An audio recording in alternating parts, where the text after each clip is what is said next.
গরমে কলেজ যাওয়া, দূর ব্যাগ ভালো লাগে না। আমাকে এবার এই গরমে কলেজ যেতে হবে, তাও এই ভারী ছোলা ব্যাগ নিয়ে। গরমে মানুষ বাড়িতে থাকতে পারছে না, আর আমাকে নাকি 40 টাকা ভাড়া দিয়ে টোটো ভাড়া করে কলেজ যেতে হবে।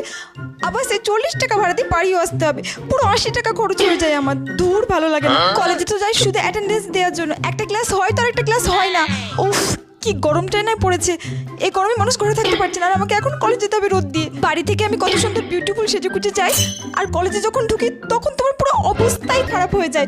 পুরো চুল টুল উপরে বেঁধে মেকআপ টেকআপ বলে কি অবস্থা হয়, ভালো লাগে না। ধুর, কবে যে এই গরমটা কমবে। এই গরমে তো ছুটিও দিচ্ছে না কলেজ থেকে। উফ, কবে যে গরমে ছুটিটা দেবে। তারপর দিয়ে কলেজ থেকে গাদা গাদা প্রজেক্ট দিচ্ছে, কি করব কিছুই বুঝতে পারছি না। তারপরে আবার সামনে সেমিস্টার আসছে, গরমে তো আমার অবস্থা খারাপ হয়ে যাচ্ছে। তারপর সেমিস্টার প্রজেক্ট সেমিস্টার প্রজেক্ট এই করতে করতে পাগল হয়ে যাবো। এই বাবা কথা বলতে বলতে কত না দেরি হয়ে গেল। ঠিক টাইমে না পৌঁছলে আমাকে অ্যাটেন্ডেন্স দিতেও দেবে না। তখন আমার শুধু শুধু কলেজ যাওয়াই হবে। উফ, কলেজ তো আমাকে যেতেই হবে। দূর ব্যাংক ভালো লাগে না।